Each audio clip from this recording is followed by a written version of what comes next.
Hey y'all, this will be the last video for 13.2. I made an executive decision that as of tonight, I'm not going to re-record 13.1. I will include a note just stating where my mess up was. I kind of feel bad for even being like, hey, there's a shortcut, and then like I explain it wrong. That's pretty annoying.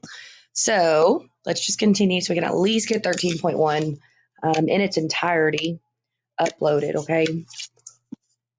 So this will be the third video. I've got 3 examples, and this is going to be more along the lines of what 13.1, will really, did I say 13.2 a minute ago? See, I don't know what's going on. My brain, it's not firing on all cylinders, y'all. Okay, so 13.1, part 3, direction, say, factor. So what we did in those previous examples and the very beginning of part 1, 13.1, was we completely should know how now, if you see multiple terms, how to find the largest common factor that the coefficients have, as well as finding what common variables there are, right? Now, there was a section, I want to say it's when we first introduced polynomials, which would be, I believe, towards the end of chapter 12. And if you remember, I had stated that, in polynomials, the different terms are separated by operations, right? So our operations, y'all, we have positive and we have negative, right? So if I have a polynomial, I know there's 4 terms because I'll see 3 to 4 signs, right? No, there's 5 terms because I'll see 5 to 4 signs. And that could be because that leading one could be negative. So if I had something like this, that's how many terms? That would be 3 terms, right? Negative 2x is 1 term, positive 3x squared, that's a second term, negative 4x cubed, that's the third term. If I had something that was like this, I'm literally just throwing up random numbers, y'all. That would be how many terms? It's also 3 terms, right? Regardless of if it was to have 3 operations or 2, I want you to understand that's a positive, right? And more importantly, that my terms are separated by operations, okay? So if I'm asked to factor, and this is my problem, it says x squared open, 8x plus y close. Then I have a minus sign. I have a negative y open, 8x plus y close. How many terms do I have here? Did y'all see it? That is 1 term. That is another term. And if you understand, like when I did that bracket on the second term, I did my best, y'all, to try to include that negative, okay? Because that's all 1 term. Now, as far as them, okay, sorry, my son just texted me. As far as them wanting me to factor this, because I can see these are 2 terms, well, when we found the GCF for coefficients or for variables, what we were doing is seeing what do they have in common, right? So can you see what the first term and the second term have in common? Wouldn't it be that parenthesis, right? Whatever's inside of it. I notice that they're exactly the same, and they both have that parenthesis. So that's what makes them what they have in common. So my ear was like popping. So if it tells me to factor, I'm going to do the same thing just for like, let me see. I'm going to move my screen here. There's some times that will go like this to the right. There's some times we'll go down. I'm going to go to the right. If you notice here, the parenthesis is what they have in common. Go ahead. Y'all, that's your GCF, right? Because what I have here is an x squared and a y, right? So if you look, this is the only term that has an x squared. This is the only term that has a y that's not in a parenthesis, okay? So you pull out, using my air quotes, that parenthesis, that whole entire parenthesis. Literally, same steps that we've done before, okay? I'm going to take this first term, which is x squared times 8x plus y, and I'm going to divide it by my GCF, right? And what do you notice about those parentheses? I've got one in the denominator, I've got one in the numerator, because they are the exact same. They cancel. The only thing I have left is x squared, right? Whenever we did our division, we opened our parentheses. Now let's divide. All of that by the GCF, your quotient, what you have left is just x squared. Now let's scoot on over to the second term. I've got a negative, right? If it was positive, I wouldn't write anything because it's positive. But because it's negative, woo, I am going to write it, okay? I get a negative y times 8x plus y closed divided by the GCF, which was that parenthesis, equals, y'all, these cancel, right? The only thing I have left is a negative y. Close. That is the answer to this problem. That is factoring it completely. So whenever you do watch the 13.2 videos, I also try to show you a shortcut there. I think it's done much better fashion than my 13.1 example. But that would be your answer, y'all. Okay. So let's do these other two examples. These are going to be written slightly different than that first example. Okay. This polynomial is going to have 4 terms, and they are 3x plus xy, and then we're going to have a plus 15, and then we're going to have a plus 5y. Okay, so this is where things get a little bit different than what we've been doing. It's very similar to what we've been doing. You'll just kind of notice that you're going to do it twice, basically. Okay, so right here, this is actually going to be the ending of how you solve problems in 13.2. There are a few different steps that I can go ahead and write down. This would be factor by grouping. I know it's a factor by grouping problem because I have 4 terms. Okay. What I'm going to do is I'm actually going to split evenly, right? So if I have 4 terms, I'm splitting them into 2 terms each. And what I mean by that, y'all, is literally I'm going to do like a little slash. I don't know if the quotes are necessary. What I mean by that is like a slash. I recommend not using parentheses if you have seen this method before, only because I've noticed that if you do group them together like that, you lose that operation, and that operation is very important, okay? So once I have, and I know that there are 4 terms, I'm going to split them evenly. What I'm going to do is I'm going to pull my GCF. I'm going to go ahead, y'all, really shorthand, okay, from my left hand side. It's also going to be called your first 2 terms. They mean the same thing, okay? Then after I pull the GCF from the first 2 terms, right, the left-hand side, that was using my GCF and then dividing everything, right? I'm going to bring sign down. That'll make more sense when we do the problem. Then it's kind of like second verse, same as the first, okay? I'm going to pull my GCF from the right hand side, or you'll hear me say from the right 2 terms, okay? Then after I do that, I'm going to pull a GCF again. Okay? Our goal is to factor. Factors are also what we call sets of parentheses.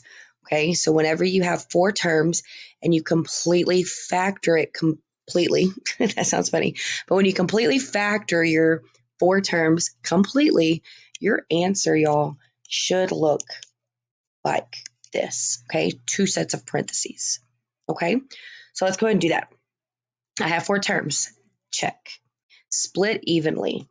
I want you to split right there, right? It's right in front of that middle operation, okay? Now, it says to pull GCF from the left-hand side. Well, let's go ahead and look. I'll use blue for my left-hand side, and I will use purple for my right-hand side, okay? So just look at your right-hand side. I mean, your left-hand side. Of course, I said that wrong. Just look at your left-hand side. I've told my students sometimes use a pencil, cover up, y'all, that 15 plus 5y.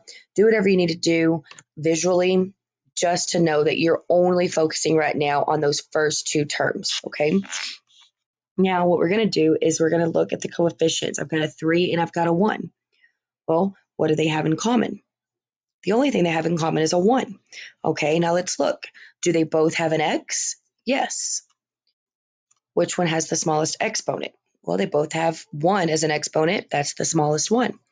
Now, I notice in my second part right here, I've got a positive xy, right?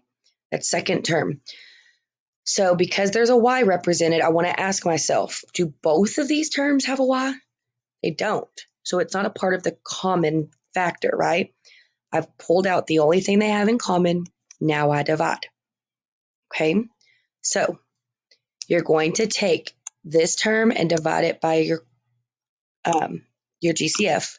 Then you're going to take this term and divide it by your GCF. Okay? So I mean, it's literally the same process we've been doing, just kind of slightly different. I'm writing it underneath. There's 4 terms, not just a couple. I split it down the middle, right? I'm grouping them. I'm grouping the first two together so that I can do this simple process. And then I'm going to look at the second group and do the simple process, okay? So if I do 3x divided by x, y'all, there's that invisible 1 right here, right? So 3 divided by 1 is 3. Signs are the same, so it's positive. Now x divided by x is just 1, right? It goes away. So now I look at the second term right here. If you do... I'll go and do it here, y'all. If you do xy divided by x, your x's cancel and you're just left with y, right? So y, the signs are the same. Those are both positive, so that means that my y is positive. I had 2 terms. I divided both terms. I'm done, right? Close it. Now it tells me to bring down my sign. Y'all, this is my sign. That's the sign that you bring down. Whatever it is, you bring it down. It's positive. I bring it down. Now, get a pencil. Cover up 3x plus xy. I'm done with that. I already pulled its GCF. Now the only thing I'm looking at is the right-hand side. If you look at 15 and you look at 5, what is the largest number that can divide both 15 and 5? Yeah, it's 5. So write your 5. I noticed that that second term has a y. So I need to ask myself, do both terms have a y? And they don't, right? So it's not going to be a part of the common factor. So that means that 5 is the only GCF you open. We're doing our division. Now, individually, 15 divided by 5 is 3. Signs are the same, so it's positive. Y'all, I said I was going to use a different color and everything. I forget. I digress. I forget on a daily basis. Almost all things. 5y divided by 5. 5's cancel. I'm just left with y, right? And because those are both positive, it's a positive y. Okay, there's a very important step here, and I didn't write it.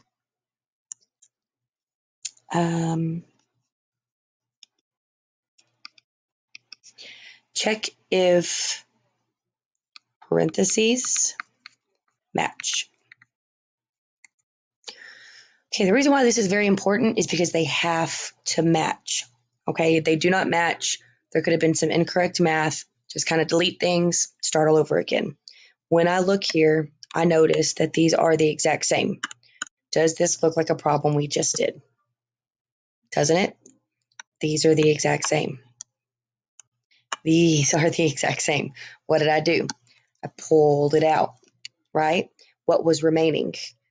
Each time it was just what was multiplying it, okay? So, but let's just go ahead and factor it out. I'm going to check if my parentheses match. Yes, my parentheses match. My steps tell me to pull the GCF again. Well, these two terms, what they have in common is 3 plus y. If I do the division of this divided by this, do you agree with me? What I'm going to have left is an x, right? When I do that division, I get x. When I divide this by this, do you agree with me that what I'll get is a 5, right? And it's a positive 5. So I'll write plus 5. That's your answer. I factored it into 2 sets of parentheses. Okay, and I'm telling you right now, if you FOIL this, right, if you go through this and you actually do this multiplication, you'll get back to this original polynomial. Okay, that's why it works. Okay, so let's do this third example.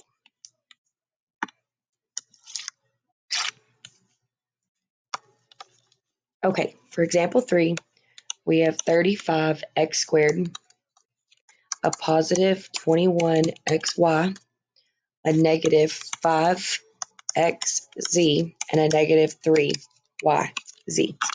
Right? Kind of looks a little crazy, doesn't it? I've got x's, I got y's, I got z's, got all these different numbers. Some are negative, some are positive.